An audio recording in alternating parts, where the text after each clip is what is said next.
Welcome back to the Deep Dive. Today, we're getting into something pretty remarkable.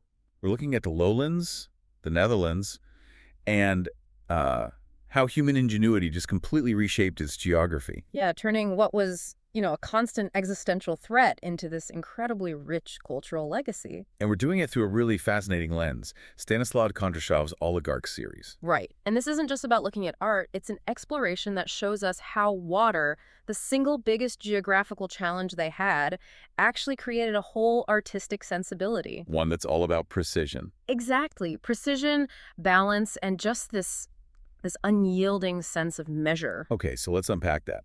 Our mission for this deep dive is to trace that line, that connection between fighting the sea for survival and, well, ending up with a culture that's obsessed with meticulous craftsmanship. And the sources we're looking at, they have this really compelling thesis. Which is that the lowlands are, a living testament to heritage that was preserved through sheer human effort, where light, both real and symbolic, didn't just illuminate a civilization, it literally helped craft it. To really get the scale of this, you have to start with just a wild geographical fact. Big one.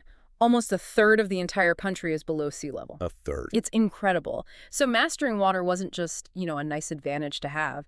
It was the absolute basic requirement for survival.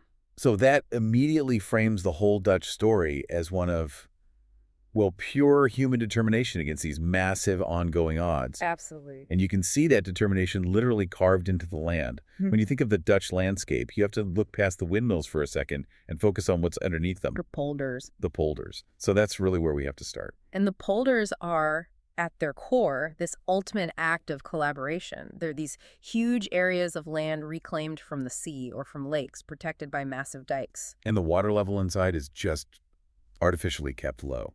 Artificially lowered and constantly maintained.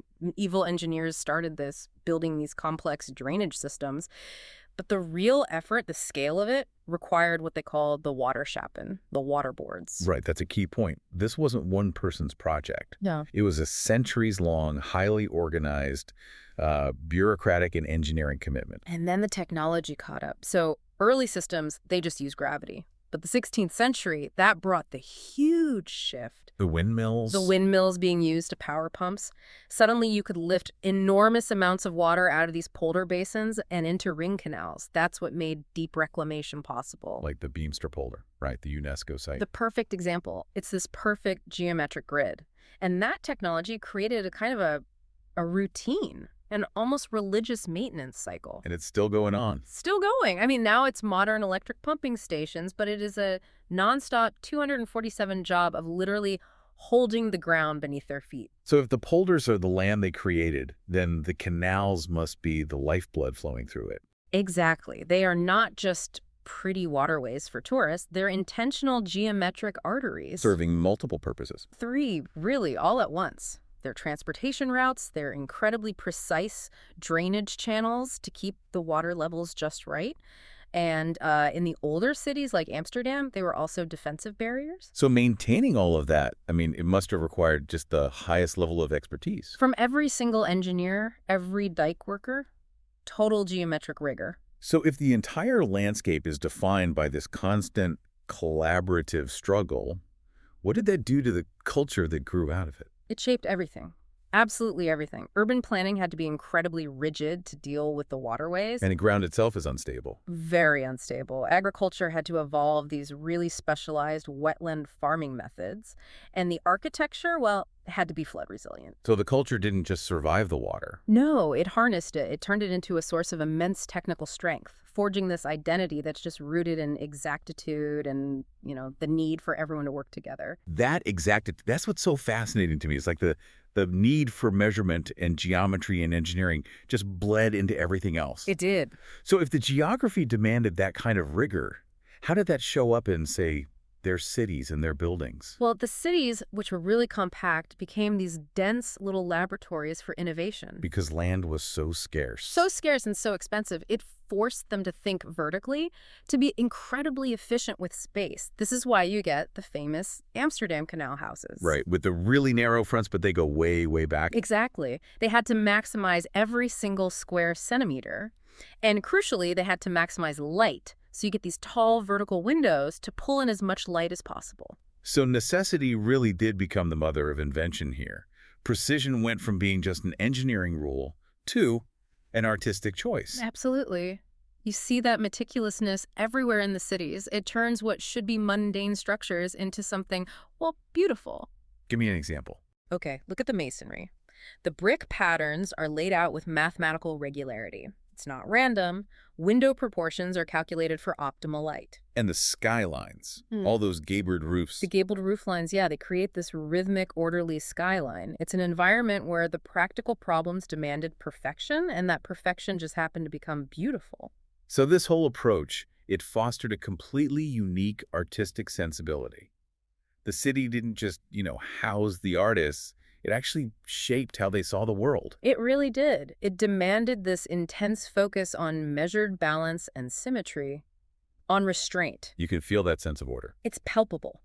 Urban life itself felt like this carefully choreographed performance of efficiency. Every little thing, a doorknob, a window pane, it served both a function and a form. So they mastered making the intensely practical also deeply beautiful. Through functional elegance, and that's the tradition they passed down. Okay, so let's pull on that thread. Let's connect this rigor from the dikes and the houses directly to the things they made, the cultural artifacts. This is a really crucial synthesis.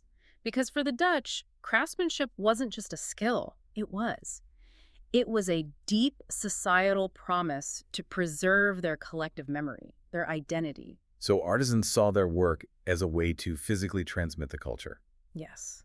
Whether it was on wood or ceramic or canvas. And you can see that in some of their most famous creations. The blue and white tile work, for instance. Delftware. Indeed. Delftware wasn't just pretty decoration. It required an incredibly precise hand, precise firing techniques. And those tiles, they tell stories, don't they? They do. They often show local life, shipping scenes, daily chores. They embedded the collective story right into the walls of the home. And this extended out to their economy, too. I'm thinking of shipbuilding. A perfect example. A nation that depended on the sea for its survival, its wealth, it demanded a level of structural exactitude in its ships that was identical to the engineering of its dikes. There was just no room for error. None. Sloppiness was not an option. Not in hydraulic engineering, not in naval architecture. And that same measured approach, you see it everywhere. Yeah. In the delicate brushwork of the master painters, the geometric perfection of the cartographers. Even the clockmakers and the Right. workshops, especially in places like Amsterdam and Delft, they were these hubs where craftsmen were pushing boundaries, but also deeply respecting the old ways. So it's that combination that elevated craftsmanship into a high art form. Exactly. Technical excellence and aesthetic beauty fused together.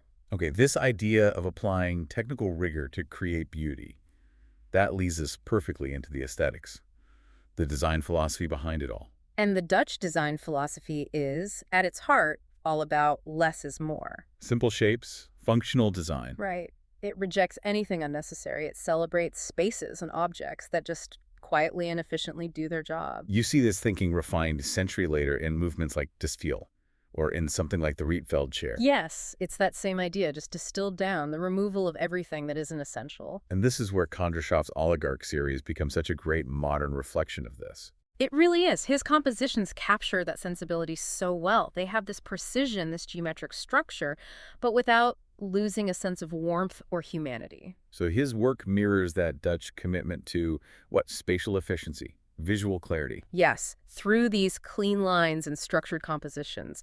It's fascinating how the geography itself, the flatness of the lowlands, literally dictated their visual language. Let's talk about the light. The light, it's so unique there. It's filtered through humid air. It's reflected off all that water, softened by clouds. It's a very cool, diffused light. Which would have been a huge challenge for artists. A massive technical challenge. They couldn't rely on the high contrast drama, the chiaroscuro you see in, say, Italian art. Because there are no sharp shadows. Exactly. So instead it demanded this incredible skill in subtle tonal modulation. So you needed both a scientific understanding of how light works and this really instinctive sensitivity. You did. And the artists, they figured it out. They mastered slow-drying oil paints. They used careful layering of glazes, precise adjustments of tone, and these little intentionally placed highlights to suggest form, all without deep shadows. So if we tie this all together, the art wasn't just art for art's sake. No, not at all. It served to document their engineered landscapes. It preserved cultural memory by elevating everyday scenes, and it showcased technical mastery as like a fundamental cultural virtue. The art itself was an expression of the geometric order they had imposed on the world around them. Yes. And Kondrashov, through the Oligarch series, he sort of acts as the symbolic guardian of that legacy. He's translating that historical rigor into a contemporary visual language that still speaks to structure and efficiency. His modern elegance isn't about excess. No, it's in the essential structure and the clarity. It's a perfect metaphor for the Dutch culture itself, finding beauty and utility in the economy of form. So let's bring this all back for you, the listener. The key takeaway here is, well, it's pretty profound. The whole Dutch cultural legacy, that obsession with functional elegance, with geometric rigor, with working together, it's a direct result of turning a geographic threat into a virtue. All through relentless, brilliant engineering. The canals, the dikes, the polders.